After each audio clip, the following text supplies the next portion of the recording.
Hello everyone, সকলোকে welcome জনাইছো YouTube channel happy home আসামলৈ। আজিৰ ভিডিঅ'টিত আমি আলোচনা কৰিম আমাৰ অসমৰ মাননীয় মুখ্যমন্ত্ৰী ডাঙৰীয়াই যোৱাকালি শিক্ষা বিভাগৰ যি বৈঠক হৈছিল তাৰে বৈঠকত যিখিনি বিষয় আলোচনা কৰে বা আলোচনা কৰিলে আৰু এই সম্পৰ্কত তেওঁ এটা ফেসবুক পোষ্ট যোগে জনাইছিল। তো তাত তেখেতে কি বিষয়ৰ ওপৰত আলোচনা কৰা বুলি উল্লেখ কৰিছিল সেইখিনি কথা ইয়াত আজি আমি চাম। আশা কৰিছো ভিডিঅ'টো শেষলৈকে চাব আৰু ভিডিঅ'টো শ্বেয়াৰ কৰি দিব আপোনালোকৰ বন্ধুবৰ্গৰ মাজত আৰু চেনেলটো যদি নতুনকৈ চাইছে সাবস্ক্ৰাইব কৰি দিব। তো ইয়াত দেখিছে আপোনালোকে ইয়াত মুখ্যমন্ত্ৰী ডাঙৰীয়াই লিখিছে, দেওবাৰ যদিও আমাৰ বাবে ফলপ্ৰসূ দিন, ৰাজ্যৰ শিক্ষা খণ্ডৰ সৈতে সম্পৰ্কিত বিভিন্ন বিষয়ত আজি কেইবাখনো গুৰুত্বপূৰ্ণ বৈঠকত অংশগ্ৰহণ কৰি পৰ্যালোচনা কৰোঁ। তাৰে ভিতৰত প্ৰথমতে আছে আদৰ্শ বিদ্যালয় সংগঠনৰ প্ৰথম বিজ্ঞান আৰু গণিত মেলাৰ আয়োজন। তাৰপিছত ইয়াতে ৩ নম্বৰ বিষয়টো যথেষ্ট গুৰুত্বপূৰ্ণ।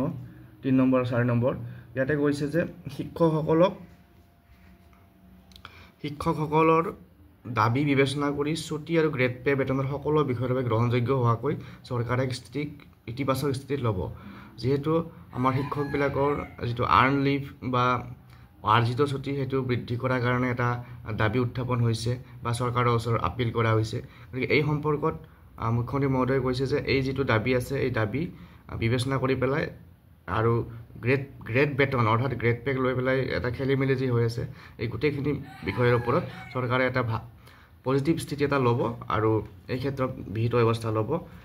আৰু তাৰপিছত আৰু এটা গুৰুত্বপূৰ্ণ বিষয় এইটো হৈছে বিদ্যালয় প্ৰাদেশিকৰণ সম্পৰ্কীয় কেবিনেট উপসমিতিৰ সৈতে হোৱা বৈঠকত আমি প্ৰাদেশিকৰণৰ চৰ্তাৱলী আৰু ইয়াক ৰূপায়ণৰ বিভিন্ন পন্থা সম্পৰ্কে আলোচনা কৰোঁ। অৰ্থাৎ আমাৰ বিদ্যালয় প্ৰাদেশিকৰণৰ যি প্ৰচেছ সেই প্ৰচেছটোৰ লগত জড়িত এখন কেবিনেট উপসমিতি আছে আৰু কেবিনেট উপসমিতিৰ লগত যি আলোচনা হ'ল সেই আলোচনাত প্ৰাদেশিকৰণৰ যিবিলাক কণ্ডিশ্যন থাকে আৰু তাক কেনেকৈ ৰূপায়ণ কৰা যায়, ইমপ্লিমেণ্ট কৰা যায় এই সম্পৰ্কে আলোচনা কৰিছে।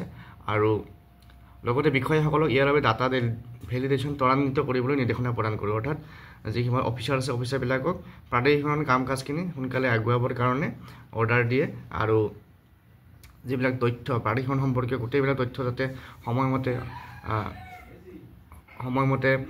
তথ্যবিলাক লয় আৰু সেইমতে যাতে আগবাঢ়ি যায় এই সম্পৰ্কত আমাৰ মুখ্যমন্ত্ৰী মহোদয়ে অফিচাৰবিলাকক উপদেশ দিয়ে।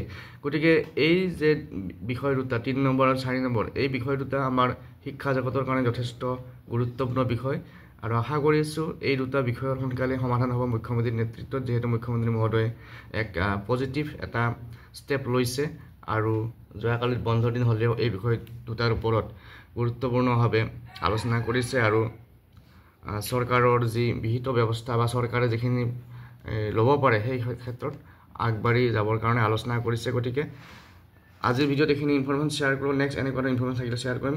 চেনেলটো যদি নতুনকৈ চাইছে পুনৰ চাই থাকিব। আজিলৈ এৰিছোঁ। Thank U.